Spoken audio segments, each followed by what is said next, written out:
At Playoffs Media Day, Denny Hamlin said that charter negotiations between NASCAR and the teams have stalled. Speaking of money, where's charter conversation right now? Stagnant. What has to be done? Stagnant. Stagnant. Yeah. What has to be done from either side to move it to the next level? One side will have to wake up and be reasonable, that's all. Which side? Not ours. Not ours. What made Curtis wear that shirt, that sign on his shirt? Frustration. Anything else? Did he send a? Do you think his message was received? I'm not sure. I was certainly pretty disappointed to not see anyone from NASCAR present Tyler his trophy. That was a little disappointing. Do you think that was personal? I don't know. It's the first I've seen. Do you feel like we're getting the story? I say we read stories that it's getting closer and closer. You're always saying, stagnant.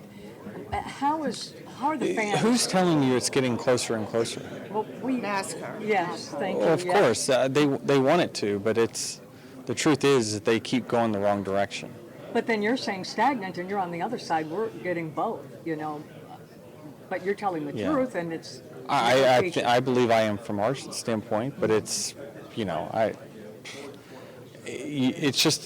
depends on who you ask. But certainly, I feel like there's probably a handful of teams that are just happy to take any deal that they can get, and then there's others with some business sense that says this is unreasonable. Can you talk to them, the teams that are really? Yeah, of course, but everyone's going to do what their own, what they want to do that's best for their team, and each one of the teams will execute an agreement that they feel is fair for themselves. You are the vocal team owner, but do you have people in your ear or yanking on you to say, hey, can you do this for us? Can you say this on your podcast? Can you get this word out? I think not directly, no, but they don't hate it either. But I'm not. I don't love being the megaphone. I wish some of these other owners who are griping to me through, text and calls would just do it publicly themselves. But I think that they fear pushback. But what's the fear of pushback, though? You guys are trying to improve your side. Yeah, that's the thing is we're all trying to improve the sport and grow the sport, and we all want that. We all want what's best for the sport. The sport does great. We will do better. So I think we all just need to figure out how to lock arms and do it together. But, we don't have any agreement in front of us that is locking of arms. It's all one-sided. Are the younger owners more vocal because your future, the older owners, their future's intact? I mean, you have to worry about. I mean, I guess, people see me gripe, but they have to realize that I made a good living in this as a NASCAR driver, and I chose to invest back in the France family in NASCAR, and they are yet to show me an opportunity where I'm going to get that back. Denny, with 10 races left, can a charter deal get done, and what happens if it's not done by Phoenix? If it doesn't happen, okay, can a charter deal get done? Yeah, absolutely, it could. But again, someone will have to wake up and have a completely different mindset, and I just don't know that is going to be possible. So, what happens if the season ends? Then we retain all of our rights, So that's clear. You retain your rights. Yeah, if we don't have a charter agreement, we don't owe the series anything, and they don't owe us anything. So it goes both ways for sure. Can they keep you from racing? What's that? Can they stop you from racing without charters? I don't think so. Okay. Yeah, I don't think they can stop you from racing. I mean, Curtis, Joe and Billy's Garage can put a car together and run a race in the way our sport is formed Curtis's right now. shirt said, "I don't want my charter taken away." Like, is that a threat? Yeah, it's a threat. Oh. That's if you speak negatively. Say some negative stuff. Yeah, See what happens. if they don't like what you say, they're trying to reserve the right. So do you have to be measured? I don't know how it's subjective. How do you even, who's the jury, the judge, and the executioner? Sounds like it's all the same person. It's never the same person. Okay. Right. Yeah. It's never been the same person, but now they're proposing it is. Which is who? Them. Which is who? Them as a collective. That's not a one. Whoever's in charge. Okay. So Okay. you don't know still. No, I don't know. Okay, I okay. don't know. Do you have many bargaining chips left as the owners group where, first it was the TV deal and then the whole Netflix thing and NASCAR's doing their own, scenario where they can feature the drivers. I don't know what drivers will be in it. What chips are left on the table? Is it only the negative, like afraid you're going to get something? I don't know. Is that what's left from their side? Is to crack down, or from your side, do you have any bargaining chips left?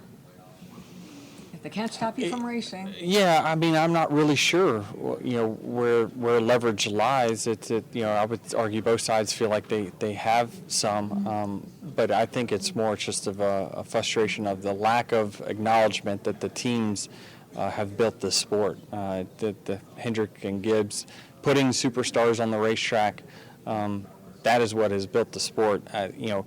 Fans do not come to see cars going around in circles. If they would, then we would sell out ARCA races. But they don't. They come to sell out on Sunday to watch Chase Elliott and Kyle Larson and Kyle Busch. So who provides them the cars? And that's the teams. Who spends the money? That's the teams. Whose sponsors go buy the suites? That's the teams. Whose sponsors activate in their midway? The teams. That's the tough part, that they don't value us. When this negotiation all started, did you think we'd get to the playoffs this year without a deal in place? What's that? When the talks started, did you think we'd get to the playoffs this year with no deal in place? Oh, yeah, I had a feeling this was going to go all the way to the 11th hour for sure. And there's just been a lot of stall tactics that have been in play, and here we are. As an owner driver, do you think it's a distraction for you personally and the industry No, overall? I mean, certainly I'm going to thrive in chaos. That's my MO. But generally speaking, I always prepare as much as I can as a driver, do my job as an owner, do my job as a podcaster, and certainly, are my days filled now with disgruntled people calling me saying we got to do this, we got to do that? Yeah, absolutely. But it doesn't change when I put my helmet on. I'm always going to be locked in.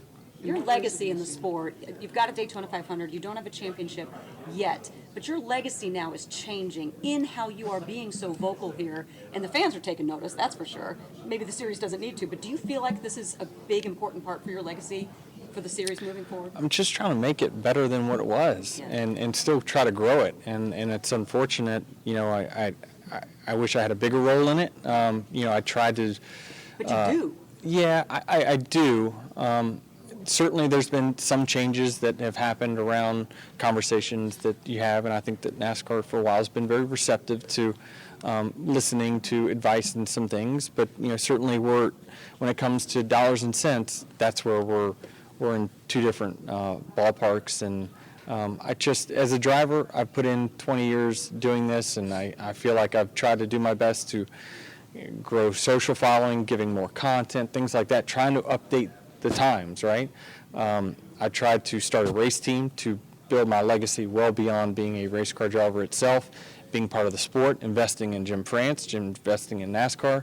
But it's, I'm doing my part, but certainly I think probably from their standpoint, they just see me as a thorn in their side, and more than likely would be better off without me. Have That's they how things warned grow. you? Have they ever warned you, come to you and said, hey, temper it, take it down? Of course, yeah, of course. And so you do know who is up there telling you to not do that. You said them. Yeah, yeah. I mean, there's a group, but ultimately there's always a top to the peak. If you buy a charter, whether they're active right now, they're going to expire. If you own it and you abide by all the rules and you finish where you're supposed to finish, how can they take it from you? I don't know. It doesn't make sense. So how can they threaten that? If you disparage them, like what legal standing do they have? I'm not sure. Okay. It Is would it- have to be explored for sure. Okay. But you're right, even if it expires, you still own it. The expiration is up to them. If it's expired, it's worthless. But if he still owns it Yeah. and they run their mouths about it and they try to take it, I would feel there's a legal challenge there. You bought it. I don't know. Right. Yeah. You own it. Yeah, surely.